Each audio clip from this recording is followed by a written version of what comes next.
নমস্কার শ্রোতা বন্ধুরা, ইউবি স্টোরি অ্যান্ড পোয়েট্রি চ্যানেলে গল্প দিদার আসরে আজ আপনারা শুনবেন রাতুল সিরিজের প্রথম গল্প রস্কি।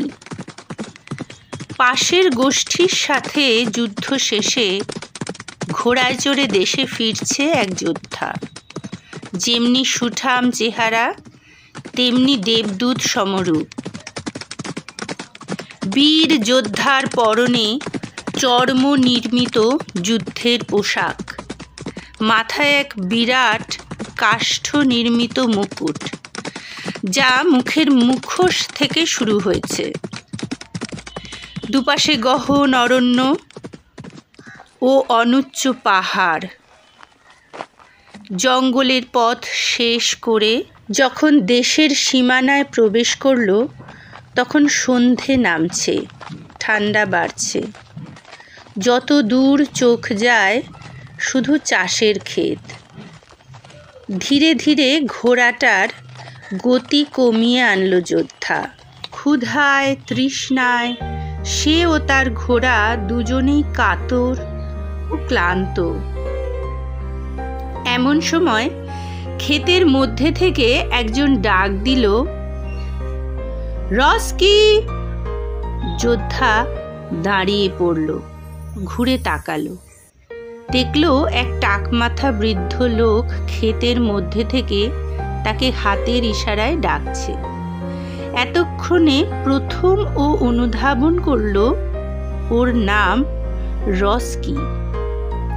সঙ্গে সঙ্গে ও হাতের ঘড়িটার দিকে তাকালো। ও ৭,৫০০ BC-তে দাঁড়িয়ে আছে মধ্য আমেরিকায়। অ্যামাজন জঙ্গল সংলগ্ন এক বৃহৎ গোষ্ঠী, যাদের এক উন্নত শহরও আছে। নতুন প্রস্তর যুগের একেবারে শেষ লগ্ন। যুগ সন্ধিক্ষণে দাঁড়িয়ে সে এক প্রাচীনতম অতি উন্নত সভ্যতার প্রাণ কেন্দ্রে উপস্থিত। ঘোড়া থেকে নেমে এগিয়ে আস্তে আস্তে রস্কি জিজ্ঞাসা করল, কাকু, ভালো আছো তো সবাই? আমার বাড়িতে সব ভালো তো? একটু থেমে বলল, তেষ্টায় গলা শুকিয়ে গেছে, ৪ ঘন্টা ধরে ঘোড়া চালাচ্ছি, একটু জল হবে তোমার কাছে? কাকা তার পিঠের রবারের থলিটা এগিয়ে দিল ওর দিকে। আকণ্ঠ জল পান করার পর কাকার দিকে জিজ্ঞাসু দৃষ্টিতে তাকালো।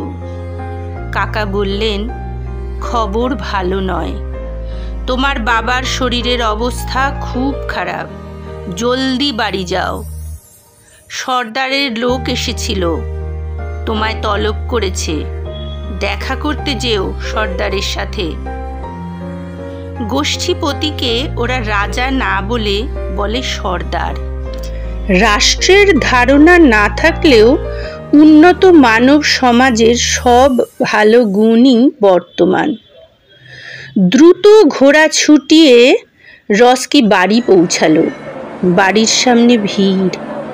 জটলা দেখে বুকটা ছ্যাঁত করে উঠল ওর।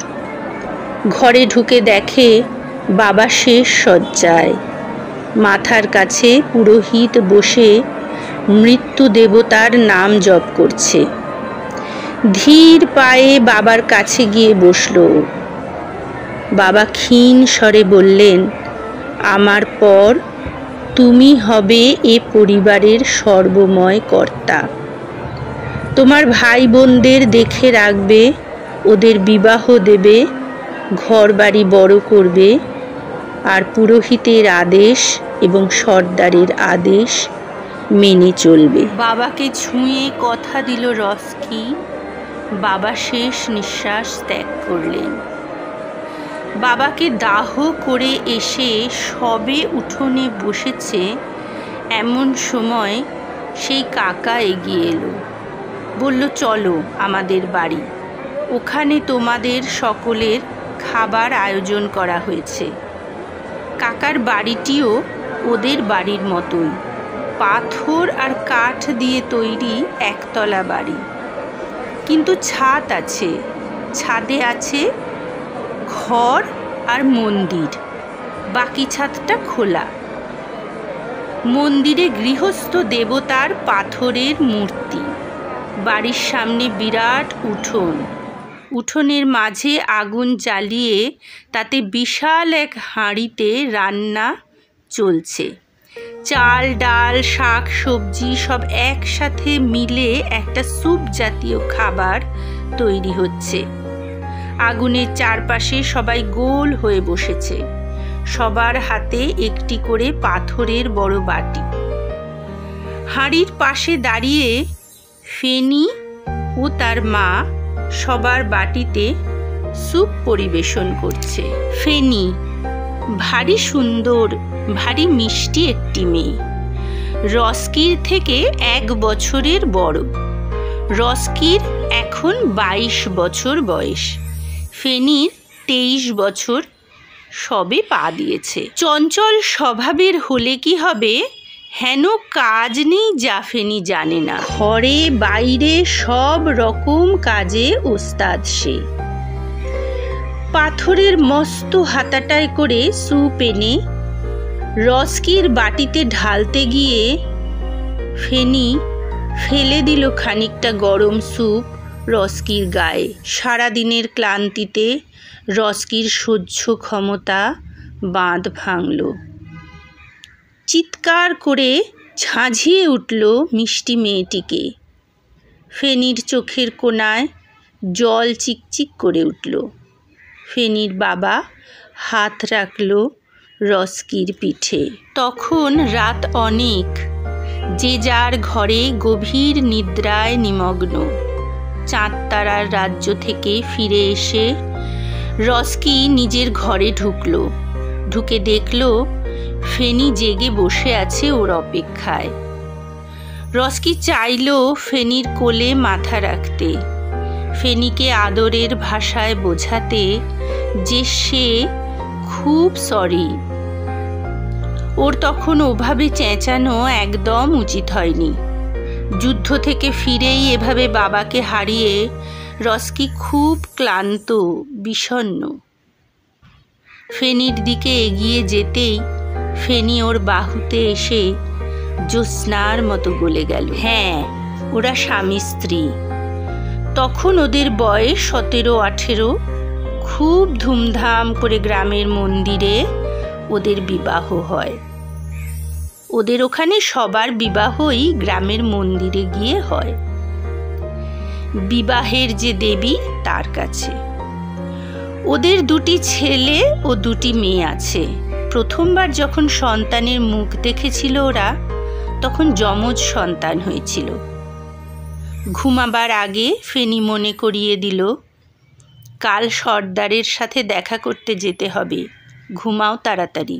যখন রস্কি যুদ্ধে যায় না, দেশে থাকে, তখন সর্দার ওকে দিয়ে শিলালিপি লেখানো, দেবদেবীর পাথরের মূর্তি বানানো, মন্দির নির্মাণ, তার গায়ে পাথরের কারুকার্য করা, পিরামিডের গায়ে পাথরের কারুকার্য করা, কাঠের মুখোশ বানানো ইত্যাদি এসব কাজ করায় ওকে দিয়ে। শিল্পের কাজেও ও বিশেষ পারদর্শী। এবার সর্দার তলব করেছেন রাজকার্যের হিসাব ও দেশের ইতিহাস শিলার গায়ে লিখে তা সংরক্ষণ করতে হবে তাকে। অর্থাৎ একাধারে রস্কি সুপুরুষ, বীর যোদ্ধা, দক্ষ শিল্পী এবং সুপণ্ডিত, সুশিক্ষিত ব্যক্তি। সে সর্দারের আজ্ঞামতো কাজে নেমে পড়ল। এসব কাজে ওকে সময় গণনা করতে হয় খুব নিপুণভাবে। সেটা সে করে পিরামিডের ওপরে উঠে। হ্যাঁ, শহরের 4 কোণায় 4টি পিরামিড নির্মাণ করেছেন সর্দার। শহরের ঠিক মাঝখানে একটি খুব উঁচু, খুব বড় পিরামিড বানাবার পরামর্শ চলছে, কিন্তু সেটা যে কত বছরে শেষ হবে তার কোনো ঠিক নেই।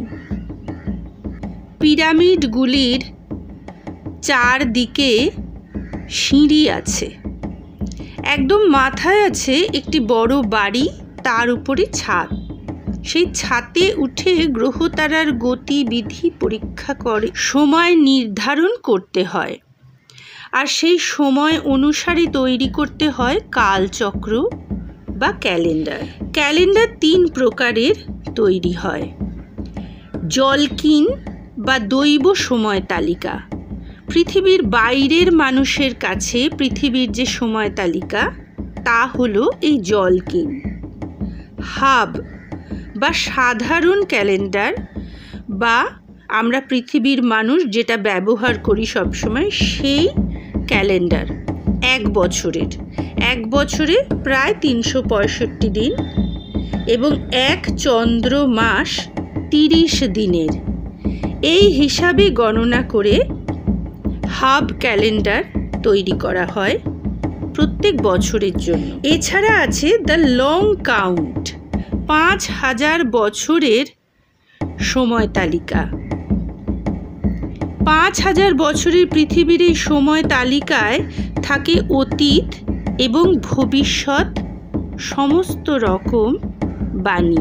গ্রহ, তারা, চন্দ্র, সূর্য, জ্ঞান, বিজ্ঞান, অঙ্ক, ভাস্কর্য, শিল্প আর সৌধ নির্মাণ, এই সবই রস্কির একমাত্র ধ্যান জ্ঞান।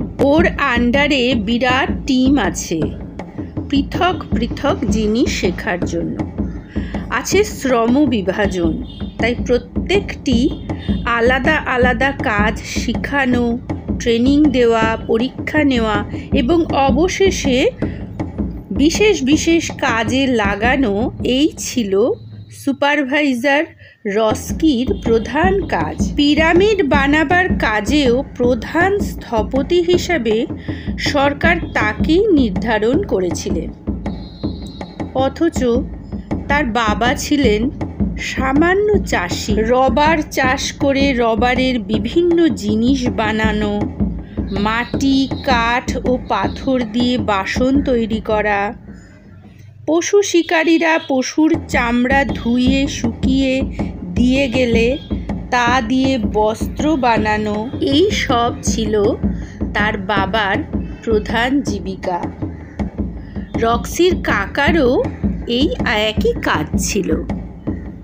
একদিন বিকালে কাজ সেরে রস্কি প্রাসাদের কোয়ার্টারের উদ্দেশ্যে পা বাড়িয়েছে। এমন সময় পিছন থেকে তার এক বন্ধু, স্থানীয় ব্যক্তি, ডাক দিল, রস্কি। বন্ধুর নাম মার্থেলো। পিছন ফিরল রস্কি।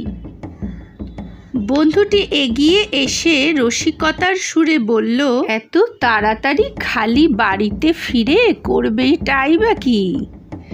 চলো, বেশ ঠান্ডা পড়েছে, পানশালায় ঢোকা যাক। দুজনে এবং আরও কয়েকজনে পানশালায় গিয়ে বসল। মার্থেলো আবার বলে উঠল, এবারের খেলায় নাম দিয়েছ তো? রস্কি বলল, হ্যাঁ অবশ্যই, আমার গোষ্ঠীর দলের আমি অধিনায়ক হব, আর আমি অবশ্যই জিতব। আমার রক্তে আমার গোষ্ঠীর মানুষদের ভবিষ্যৎ সুরক্ষিত করে যাব।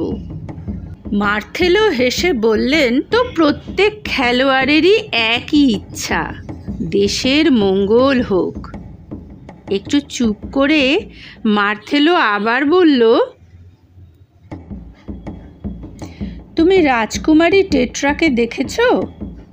খেলায় জিতলে প্রথমে তার সঙ্গে বিজেতা অধিনায়কের বিবাহ হবে, তারপর দেবীর সামনে ক্যাপ্টেনকে বলি দেওয়া হবে। রস্কি উদাসীনভাবে বলল, এসব বিষয়ে আমার কোনো আগ্রহ নেই। হঠাৎ আমি রাজকুমারীকে দেখতে যাবই বা কেন?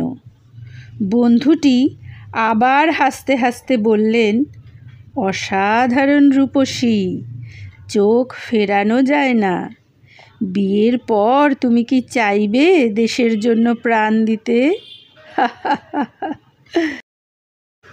রসকি গল্পের দ্বিতীয় অংশ পেজে আপলোড করা হবে 7 থেকে 10 দিনের মধ্যে।